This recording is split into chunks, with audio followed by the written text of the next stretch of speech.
जय श्री कृष्णा।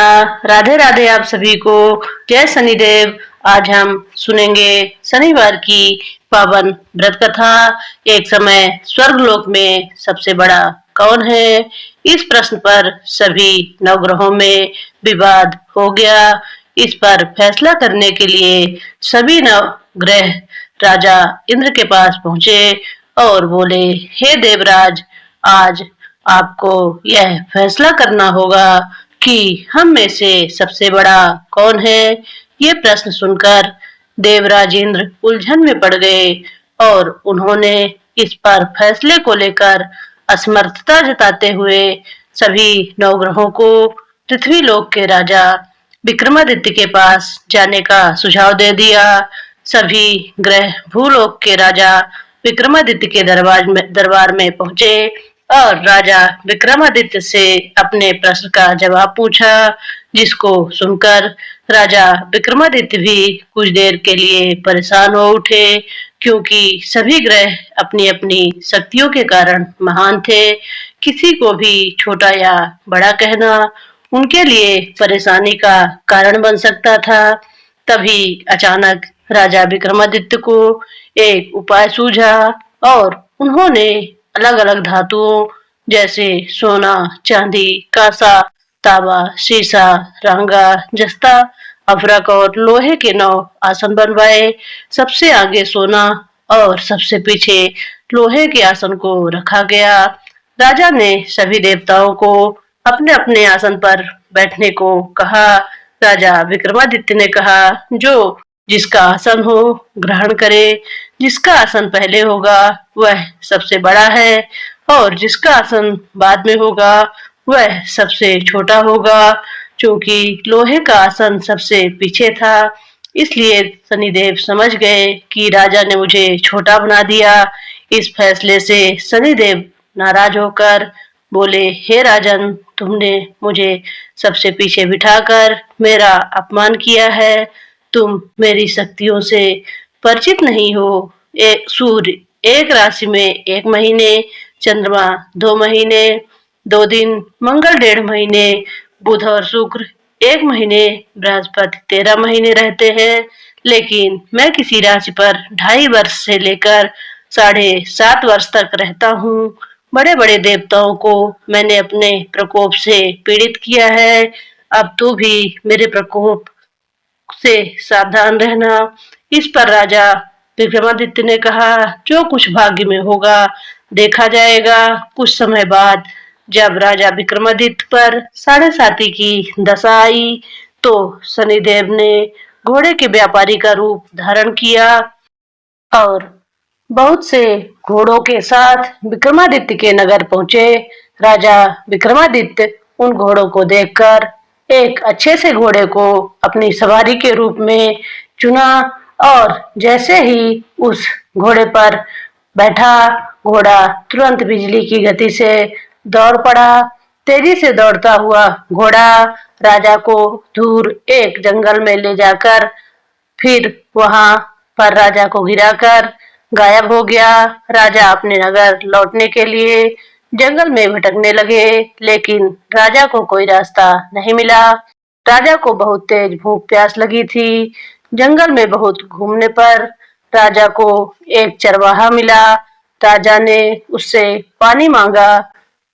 पानी पीकर राजा ने उस चरवाहे को अपनी अंगूठी दे दी और उससे रास्ता पूछकर जंगल से निकलकर पास के नगर में चल दिए।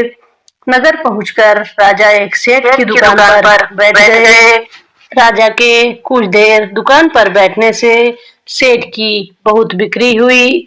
सेठ ने राजा को भाग्यवान समझा और उसे अपने घर भोजन पर ले गया। सेठ के घर में सोने का एक ही हार खूंटी पर लटका हुआ था। राजा को उस कमरे में छोड़कर सेठ कुछ देर के लिए बाहर चला गया। तभी राजा के देखते देखते खूंटी सोने के उस हार को निगल गई। सेठ ने जब हार गायब देखा तो उसने चोरी का संदेह राजा पर किया और अपने नौकरों से कहा कि इस परदेसी को रस्सियों से बांधकर नगर के राजा के पास ले चलो। राजा ने विक्रमादित्य से हार के बारे में पूछा तो उन्होंने बताया कि खूंटी ने हार को निगल लिया है। पर इस पर राजा क्रोधित हुए और उन्होंने चोरी करने के अपराध में विक्रमादित्य के हाथ पांव काटने का आदेश दे दिया। सैनिकों ने राजा का हाथ पैर काटकर उन्हें सड़क पर छोड़ दिया। कुछ दिन बाद एक तेली उन्हें उठाकर अपने घर ले गया और उसे कोल्हू पर बिठा दिया। राजा आवाज देकर बैलों को हाँकता रहता।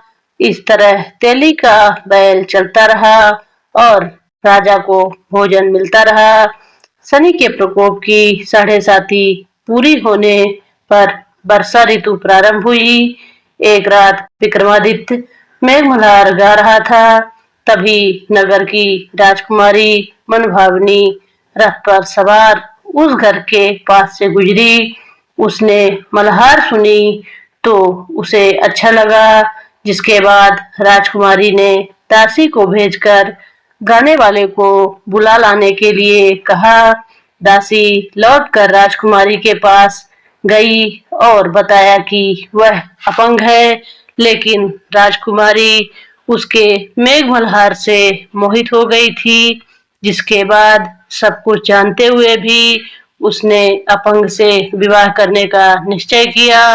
राजकुमारी ने अपने माता पिता से जब यह बात कही तो वह हैरान रह गए। उन्होंने राजकुमारी को बहुत समझाया, लेकिन राजकुमारी ने जिद नहीं छोड़ी और प्राण त्याग देने की बात कही।